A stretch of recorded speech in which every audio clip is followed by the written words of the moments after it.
Oh yes, this is the Hardcore Marketing Show. I'm Casey Cheshire, your host for this epic journey.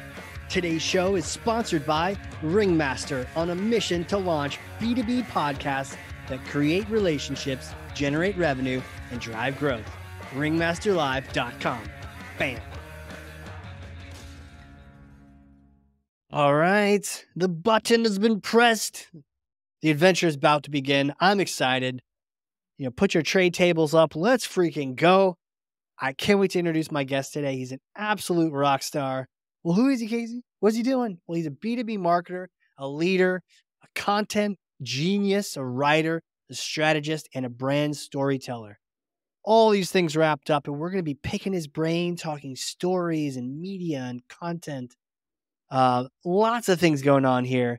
It's all about telling, not selling. Director of Content Strategy at Freshworks, Mike Goldberg. Welcome to the show, sir.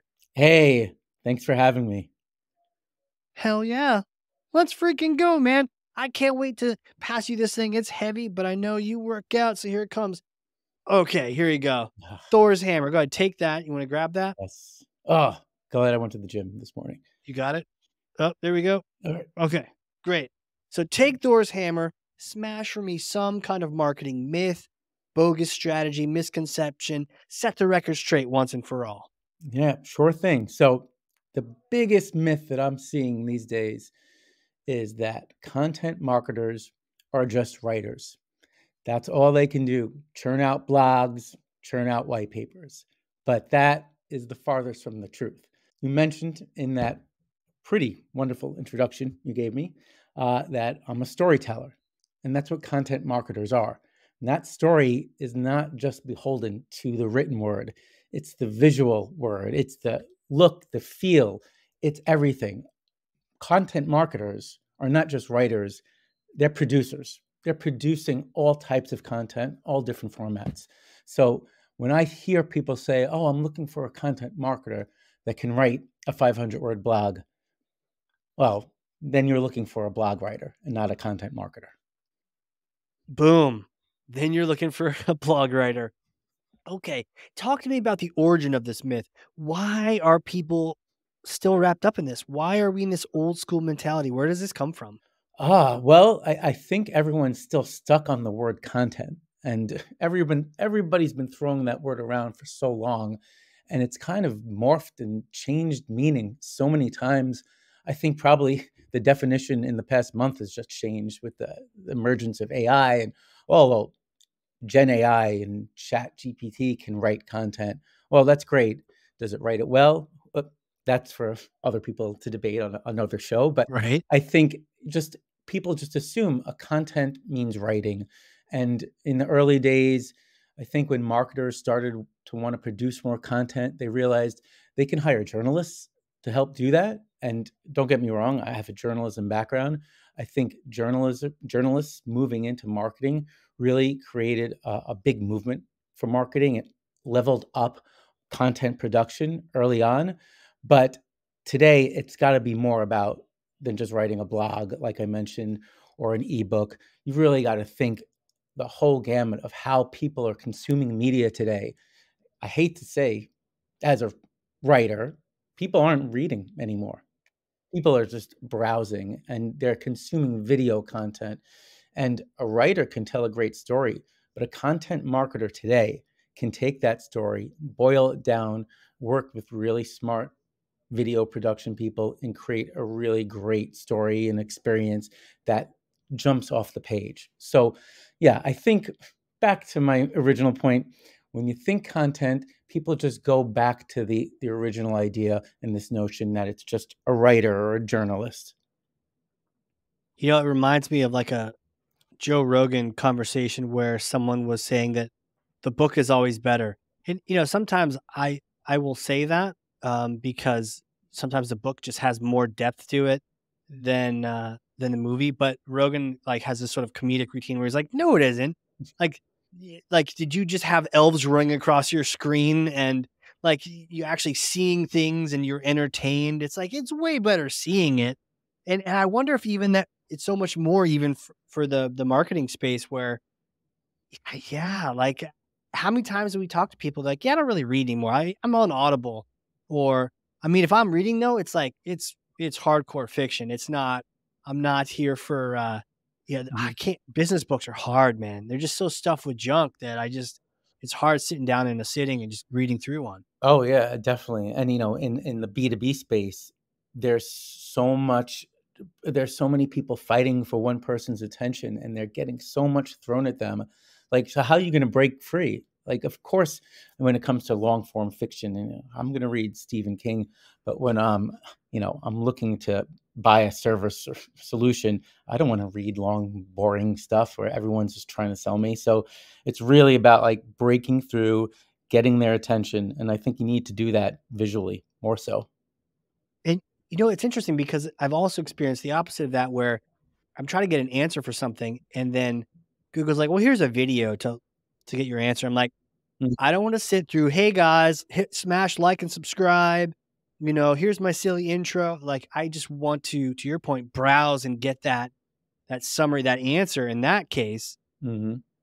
But in more complex questions, I am down to see what's it look like on that cruise ship, or what's it, you know, explain to me this complex setup and maybe a little bit of animation going on. So there's definitely a range is what I'm picking up, right? It's not just that word on page anymore. Yeah, yeah, there's definitely a need for some, the written form of content, but it's gotta be short, it's gotta be digestible. No one's gonna read long form content anymore, unless, again, it's you're reading Stephen King or one of the many authors I love, but, Yeah. you gotta get what you need right away. So if you're a marketer and you're listening to this, or really anyone, how do you make that transformation from the word is most important thing to now I got to be a producer, right? I'm not a content writer. I need to be a marketing producer. How do I make that transition? Well, for me, I think it's more about finding a space for the content marketing team to be much more embedded in the brand team, the social media team, certainly. So often you see content marketing siloed where all the other teams are like, oh, I need an ebook for this campaign, or I need a web page for this or that. Go to the content team, write it, send it back to me. And then, content marketers almost become like the order takers just to provide what's Right. needed from the written word. Right. But I think content marketing needs to be embedded into the overall planning of a marketing campaign and a marketing go-to-market strategy, because content marketers can help tell that story. And it's going to be really critical to work with the brand team on getting the right look and feel and the voice, and the social media team to get that out there. There's only so much, you can rely on these days for paid media. I've been in the ad space so long that I have a very interesting feeling of how people engage with banner ads and advertising. They don't. I don't think so. Right. So to rely on that to drive somebody to download an ebook, it's not going to happen. So how do you do that? Working with across different teams and creating a really interesting, visual, engaging, immersive story. You've got to do that across different teams, and content just has to be a really big part of that conversation early on. Yeah. So, I mean, how does that become reality? Is that just everyone needs to launch a pod? Yeah, the reality is easier for me to say than happens, and I think I think people just have to get accustomed to how the new way of working and what the ultimate end result is of, creating this type of content, how it's going to be used, and looking at the results so you can compare and contrast. Hey, we did a 3-minute video that got 5,000 views in 2 weeks. That was a summary of an ebook that we had out in market for 6 months and had all this paid media going to, and it got like 50% of the engagement. When you can start connecting the dots to actual metrics, that's when at least leadership and the people in charge start taking notice and try and help carving out the paths for teams to get things done faster. And the speed, right? And getting that fresh information out to people matters too. How do you balance the evergreen content that everyone needs and lasts forever? Is that even a thing? Does it last forever with that like hot, updated, you know, recent information? I still a believer in like the evergreen content, that one piece of content that if someone finds it in January, they're like, oh, wow, I need to know how I can use Gen AI to service my IT industry. And then, down the road, people are still always looking for that. So when I say evergreen, I think the topic, the angle is stays the same. We can always go back and refresh it with some new stats just to validate it or add anything new in, but the basic story is not changing. So I definitely am a proponent of like evergreen content that fuels the needs of how people are searching what they're looking for. I always like to say good content should be the answer to everyone's question, and a good content team should have the best answer. So I definitely love evergreen content for that purpose.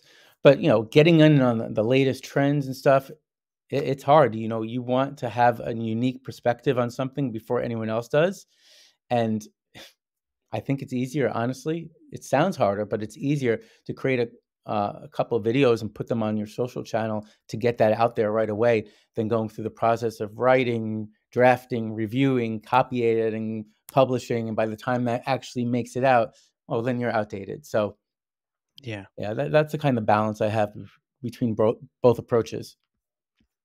Where do you think people, wh- where do, where do they, what traps do they fall into? What are the big pitfalls, Oh, wow. And from a content marketing perspective, Yeah. yeah, I mean, am guilty as anyone else, and being like, when we say, all right, what's our audience want? What do they need? Okay, how do we go about that? It's us trying to sometimes weave in the brand story or the product story. And as much as I always say, as you quoted, it's about telling, not selling, it somehow always goes back to saying, well, here's how we do it. And let's inject our product story into this. And, as I try very hard to do a separation of church and state between that, but it's often hard given the goals or what we need to achieve and all the different teams that are involved. You just sometimes always fall back into telling a product story. Yeah. Yeah. Have you seen any sort of wacky types, like medium types? I mean, obviously we got some standards like podcasts and videos. Have you done like movies or anything wacky that's sort of like out of the norm? I've seen my fair share of companies producing like really long form movies. There was, Freshworks, before I came aboard, had produced a movie that they debuted in the London School of Economics, I believe. Whoa. It was like really cool. Like it's a documentary that could have been on PBS, honestly. That was like Yeah, that in wow. depth, really well done. But it was done by a team that was a little bit disconnected from the rest of Mm, the team. So in right. so they that movie which they created, which was really as great as it was, didn't get used as much because it wasn't just built into the overall marketing plan. And there's so much content that you could have created to surround that. Like I would even go down to like summaries, like takeaways or cheat sheets or just interactive ways after you've watched the movie to engage with that and learn more about the company. But again, it was produced in a silo, and that's probably a common thing I'll talk about is silos. Ruin everything. So, but yeah, that was unique. Not everyone can do that type of big movie type production. Right. Then I also just look at immersive content in terms of like on Mhm. web experiences where there's moving pictures and charts that animate. Just simple things, but very pleasurable to your eye when you see it. Um, Right. which is something I love and I try to do as much as I can. Um, I had a question related to that and totally spaced on it. So another one that I had was around inspiration. Like, where do you go to learn? So speaking earlier about books are not really the thing. Are there podcasts that you like to listen to? Where do you like to learn more about your industry? Well, I like to learn from others that are doing what Mm, I'm doing. So, yeah. the Content Marketing Institute, I it's a newsletter that I've subscribed to, and it's one of the few that I read all the time, because I just like to hear other people's challenges that are in the same boat as I am, and they're really smart and forward thinking about content. So, just from a strategy perspective, uh, they're great. But just in terms of like ideation and new ideas, I take that from everywhere and every which walk of life, not just B2B. Like, what are some other companies doing, from like, Apple to like Coke? Like, what can we do that we can borrow from that would apply to our audience? Yeah. Yeah, and, like, it's that cross, cross industry, cross, it could be B to C, B to G even, but, like, what are the different things that other people are trying that maybe hasn't even been thought of in our industry? Yeah. Well, I like to say H to H, because just human to human is Yeah, it is. like, In the end, right? It just really is just human to human. yeah. But, I'm trying not to date myself, but I'm trying to understand the way younger people are consuming media and content. And it's all like TikTok style short videos, even though I believe now they're actually going to longer form. So Mhm. maybe now the trend is, all right, people are consuming content so quickly, they love it. Now they want more. Maybe we're going back Right. to long form, but it's got to be like very easy to digest. So, I'm trying to keep up with the trends. I use my son to teach me. How old is he? Um, he is 11, which is he's the prime. Mine's 10, so yeah, I'm learning what to do and what not to do. It's always fun to throw out some Gen Z vocabulary though and just make them cringe a little bit, you Yes, know? yes, yes, "Hey, that's lit, right, guys?" I'm like, "Oh god, dad, please, exactly. please." Exactly. I say sus, and he's like, "Whoa, Dad, stop." Yeah, sus, right, that's a good one. Well, where my next question really is like, who are you? Right? Who are you? Can you take me back in time to little Mike days, right? You know, your sus days, right? When you were a little kid, like your son is, you know, did you take me back then? Did you know you were going to grow into being like a content producer, a marketing producer, and all these things? What was it like back then? Oh, well, to well, I said the big myth about content marketers not being writers. I wanted to be a writer. That's what I Oh always yeah. wanted to do. I didn't know what that meant or looked like when I was young, but I knew I loved writing. So I went to school to study English and journalism, and I said, "Well, what can I do? Can I I want to write a book like every writer." So, but I knew that was not going to be, I'm going to be an author. That's in the back of my mind. But what can I do with my writing? So I studied broadcast journalism, and I worked at ABC News in Buffalo for 6 months. Oh. Internship, and then they put me in front of a camera, and I said, "Nope, don't want to do this." Like, so what can I do to apply my writing to a profession? And I fell into marketing because and I didn't know anything about marketing, but they were looking for someone that could just write, because it was such a lost art. Mm. The first person that ever hired me told me on the interview, and this sticks with me 23 years later. They're like, "Oh, don't worry, I can teach you everything you need to know about marketing, but I can't teach you to be a good writer, and that's what we need." So that's been foundational to everything I've been doing. I didn't know I'd be writing about AI and IT. I thought I'd be writing crazy stories, but maybe one day. Maybe one day, right? Well, I have a bit of a hypothetical question for you because I may or may not have a time machine up here in New Hampshire, right? So you come visit, maybe you got an event in Boston, maybe it's inbound or something, and you come visit, get some lobster, some beer, and we use the time machine. But it's a particular kind, and it goes back in time, and you get to meet yourself a couple days after getting that English degree, right? You just graduated a couple days ago. You get to go visit that Mike, right? What would you say to your younger self? What kind of advice would you give yourself? Oh, I mean, everything I know now, I would say, don't go Yeah. to English. Go back into computers and do something where the world is heading. And I think we'll always need good writers, but not in any way I could have fathomed the way the world is today. So, yeah, I mean, that's not the greatest answer because I'm just thinking Well, it's real practical. time. Yeah, I'm just thinking real time. Obviously, invest in Apple and Amazon, but Yeah, yeah, just think it's so true. think tech. Yeah. So, do you think? I mean, would you learn how to code if you went back? Are you even learning now, like how to code?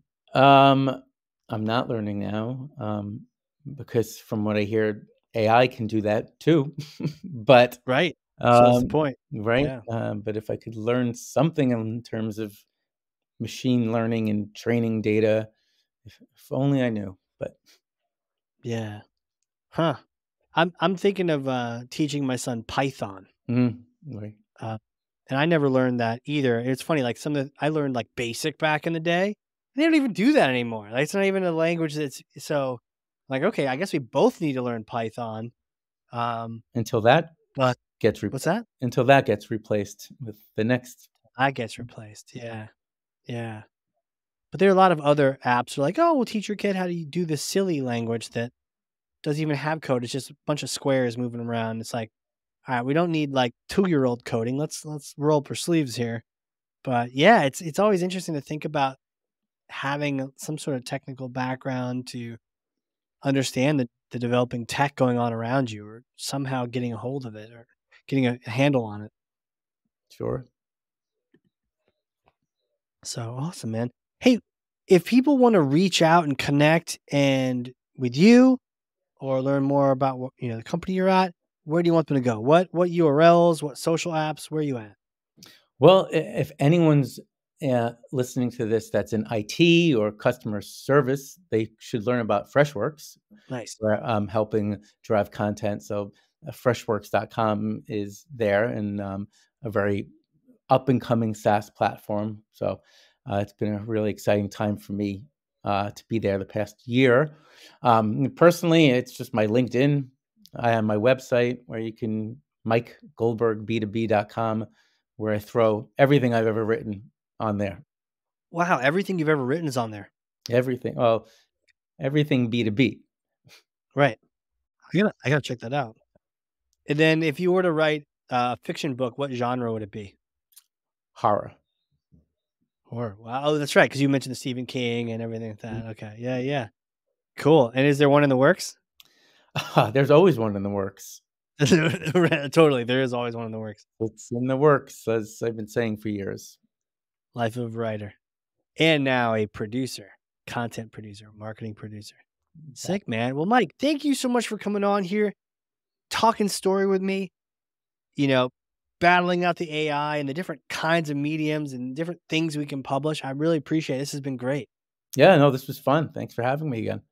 Awesome. And for those listening, if you learned something, I freaking know you did, because I got 2 pages of notes over here, front and back, then share this episode with someone else, one person, 9,000 people, whatever. But put what you learned on there, your thought leadership, what your takeaways were. Put it on LinkedIn. Tag Mike, tag me. We'll have a little LinkedIn party over there. And yeah, that's how you get good information around the place, is by doing that. But thanks again, Mike. I appreciate you, man. Yeah, thanks so much. All right, everyone. This has been a crazy cool episode of the Hardcore Marketing Show. We will catch you all next time.